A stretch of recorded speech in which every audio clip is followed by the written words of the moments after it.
13h sur les ondes de la 103.4 Oxygène FM, c'est l'heure de l'actualité de la mi-journée. Tout de suite, le sommaire.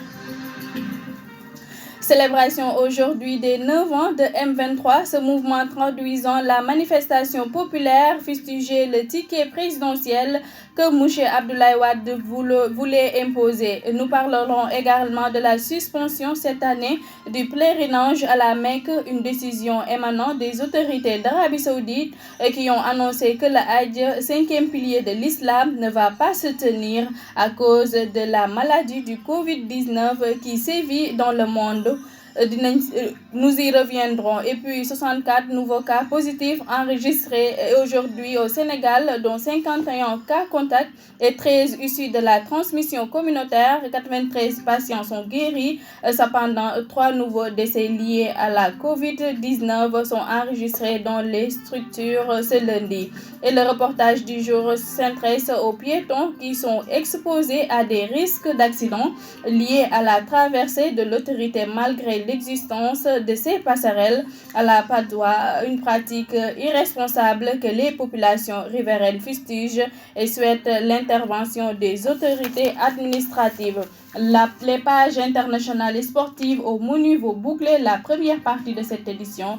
En seconde partie, vous aurez la revue des titres à la présentation et toujours avec un immense plaisir, Ami Paifal. Diata Jamsek assure la partie technique. Tout de suite, le développement. Vous écoutez le journal sur Oxygène FM. Bonjour et bienvenue. Les écoles françaises au Sénégal boycottent la reprise des cours prévue ce lundi 25 juin 2020. Après l'annonce du ministère de l'Éducation nationale, les écoles du programme français, à l'instar du lycée français Jean Mermoz, qui n'ouvrent pas leurs portes et projettent de faire en septembre. Célébration aujourd'hui du 9e anniversaire de la date du 23 juin 2011. En cet effet, cette journée où est né le mouvement dénommé M23 traduit la manifestation populaire fustigeant le ticket présidentiel que Mouché Abdoulaye Wade voulait imposer. Sur ce, nous écoutons le papier signé Angelina Gomis. C'était en 23 juin 2011 quand le peuple s'est levé. Comme je vous l'annonçais en titre, les musulmans ne vont pas se rendre au pèlerinage à la Mecque cette année. C'est une décision des autorités d'Arabie Saoudite qui ont annoncé hier que le Hajj est un des 5 piliers de l'islam, ne va pas se tenir à cause de la pandémie du Covid-19 qui sévit dans le monde. Restons toujours dans cette Hajj, les autorités d'Arabie Saoudite qui ont annoncé l'annulation du Hajj hier. Les musulmans ne vont pas se rendre à la Mecque cette année, un prétexte des autorités saoudiennes pour protéger les populations de la Covid-19 d'après certaines personnes, alors que d'autres se focalisent sur les recommandations du prophète, paix et salut sur lui, contre la période de pandémie. Et tels sont les propos recueillis par Ndeye Marie Diouf à travers ce micro-trottoir. Vous écoutez le journal sur Oxygène FM. Comme je vous l'annonçais en titre, deuxième jour aujourd'hui de la grève du syndicat des travailleurs de la justice Sud-Just. Après une semaine d'inactivité, Mouché Boun-Aye Diop et ses partisans ont renouvelé hier un arrêt de travail de 72 heures. À cet effet, le système judiciaire est quasiment paralysé. Cette situation est fustigée par les personnes rencontrées. Enquête de papier, écoutons le micro-trottoir réalisé par Seydina Omar Sy. Dispositif sécuritaire déjà en place dans la zone. Pour rappel, inaugurée le 10 de ce mois, elle soulage les populations qui manifestent leur contentement. May Faykan, deuxième jour aujourd'hui de la grève du syndicat des travailleurs de la justice.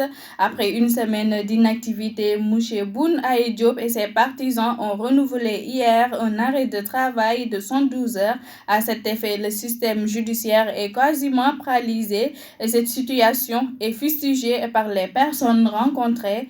Enquête de papier, écoutons le micro-trottoir réalisé par Seydina Omar Sy. Si l'équipement doit être grève, on doit avertir les gens au moins 2 jours avant. Nous sommes arrivés à notre reportage du jour. Les piétons sont exposés à des risques d'accidents liés à la traversée de l'autoroute malgré l'existence des passerelles à la Padoie. Cette pratique est due au comportement irresponsable.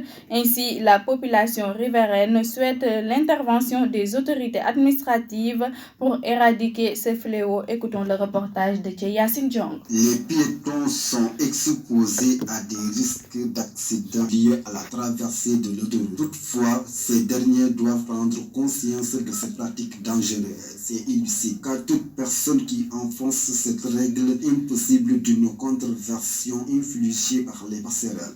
Restons toujours à la Padoie où les piétons sont exposés à des risques d'accidents liés à la traversée de l'autoroute malgré l'existence des passerelles. Cette pratique est due au comportement irresponsable. Ainsi, ces derniers souhaitent l'intervention des autorités compétentes pour éradiquer cette situation. Nous entendrons le micro-trottoir signé Yassine Jong. L'aisance de citer pour passer dessus de la passerelle, ça pose beaucoup de problèmes. Chapeau C'est bi mieux passer sur lii la moo passerelle. MTM chapeau bi laa doon wax après ma changé ko Quand tu es pour bañ a blessé, répéter. tu peux mourir, par exemple, ou de l'autre façon que tu passes sérieusement et tu pars là où tu veux. Donc, les gens doivent passer sur la passerelle. Tayal moo tax ñuy jaar ñaari passerelle. Actualité internationale. Mesdames et messieurs, comme vous l'avez compris, c'est l'heure de l'actualité internationale et nous accueillons dans ce studio Amina Mendy Biagui à qui je dis bonjour. Bonjour Amina Paifal, bonjour aux auditeurs de la 103.4 Oxygène FM. Démarrons en Guinée où l'opposition réclame le retrait du président Alpha Condé. Le 18 octobre 2020 est la date proposée par le comité des élections des arbitres qui est par ailleurs ancien maire de Rufisque et inhumé hier au cimetière de Dango à Rufisque à l'âge de 73 ans. Sur ce, les compagnons de Badaroma Mayassel ont apporté des témoignages visant que l'homme était un homme juste mais qui aimait son travail. Nous écoutons les témoignages d'Elhadj Lamine Ngom au micro de Amina Degen Cissé. 15, Liverpool fera face à Crystal Palace. Et tout pour l'actualité sportive de ce jour. Ami Paifal, merci beaucoup et au revoir aux auditeurs de la 103.4. Merci à Amina Mendy Biagui. Ça prouve que tu n'es pas sportif. D'accord, merci bien à Amina Mendy Biagui pour la page sportive et internationale. C'est cet élément même qui mettra fin à la première partie de ce 13h. Tout de suite, le second parti. Vous écoutez le journal sur Oxygène FM. Le second parti de ce 13h, nous allons parler de la revue des titres, lui est commenté par Mbassou Diop. Sud Quotidien. Le quotidien. Le samedi. Matin, c'est populaire. Merci bien à Mbassou Diop, c'est ce qui met fin à la seconde partie de cette édition. Diata Cham était à la technique, Ami Paifal à la présentation. Restez avec les programmes de la 103.4. Portez-vous bien.